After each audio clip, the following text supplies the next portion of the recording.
Innal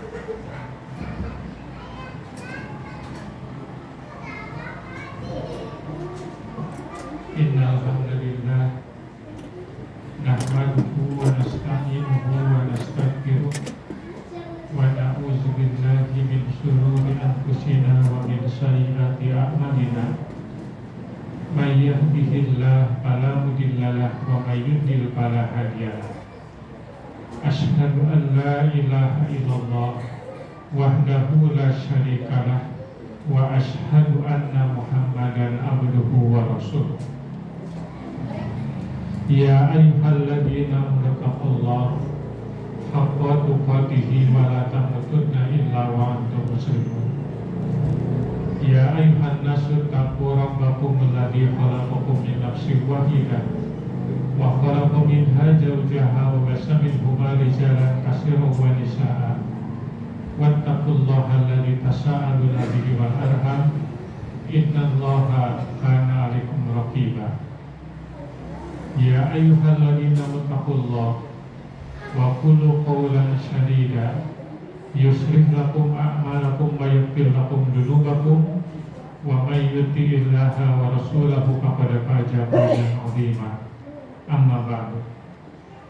Fa inna asdaqal hadisi kitabullah wa khairal hadi hadi Muhammadin sallallahu alaihi wasallam wa syarrul umuri muhdatsatuha wa kullu muhdatsatin bid'ah wa kullu bid'atin dhalalah wa kullu dhalalatin finnar.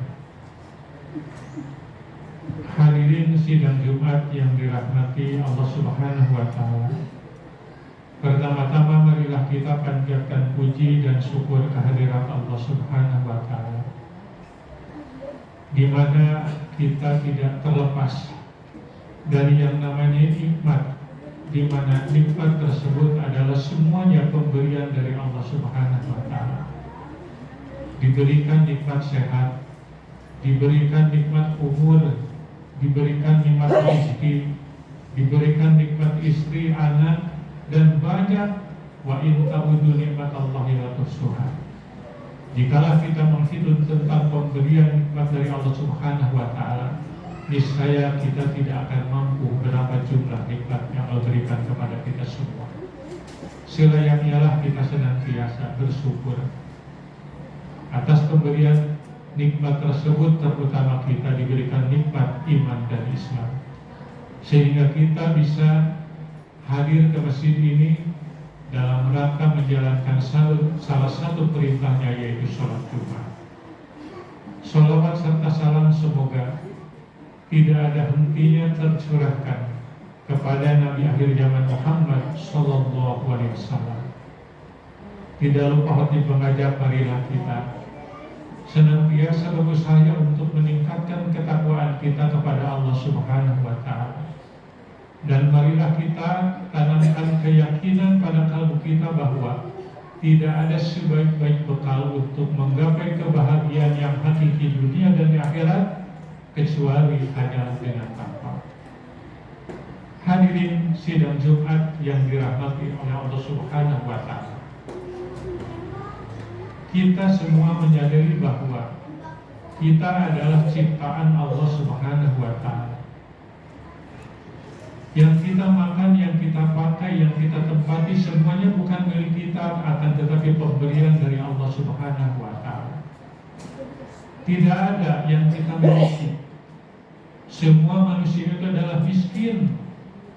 Semua manusia itu dalam keadaan fakir. Karena apa? Semuanya adalah milik Allah. Adapun yang ada pada diri kita semuanya merupakan titipan dari Allah Subhanahu wa taala. Kita hidup di bumi Allah Subhanahu wa taala. Kita menghirup udara dari Allah Subhanahu wa taala. Kita menempati rumah dari Allah Subhanahu, semuanya dari Allah Subhanahu wa taala. Maka hendaklah hadirin kita semua harus mencari bagaimana kita disenangi atau disukai oleh Allah Subhanahu wa taala.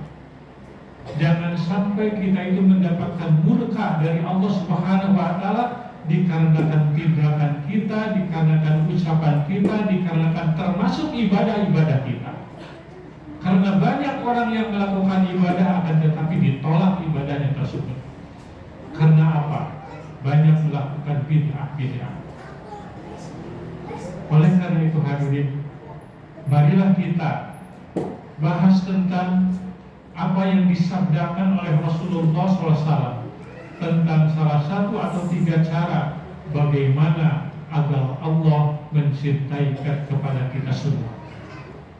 Kalau kita membuka hadis riwayat Muslim, di mana hadis tersebut diterima dari Sa'id bin Abi Waqqas radhiyallahu anhu, bahwa agar kita mendapatkan cinta dari Allah Subhanahu wa taala tidak banyak, hanyalah sedikit.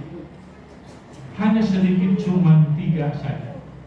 Meskipun ketiga tersebut diurai oleh Ibnu Qayyim menjadi 10 poin tentang bagaimana agar kita dicintai oleh Allah Subhanahu wa taala.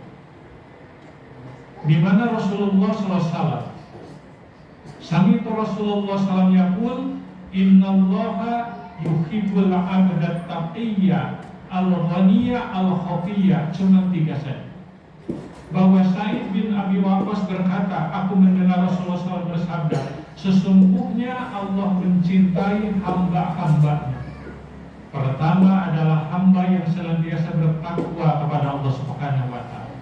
Yang kedua adalah seseorang yang kaya. Dan yang ketiga adalah orang-orang yang tersembunyi atau orang-orang yang tidak terkenal. Hanya itu saja, 3 poin saja. Maka apabila kita memiliki ketiga poin tersebut, yakin kita akan mendapat ketenangan, kita akan mendapat ketentraman, kenyamanan dalam hidup ini. Karena apa? Karena dicintai oleh yang menciptakan kita. Bagaimana rasanya kalau kita di rumah bersama dengan istri, akan tetapi istri tidak suka kepada diri kita? Tentunya kita merasa tidak nyaman di rumah tersebut. Apalagi kita di mana kita ciptaan Allah, di mana Allah tidak suka, yakin kita tidak akan merasa tenang, tidak akan merasa tentram. Akan tetapi seandainya kita mendapatkan cinta dari Allah, kita akan mendapatkan ketenangan dan kenyamanan di dalam hidup di dunia ini.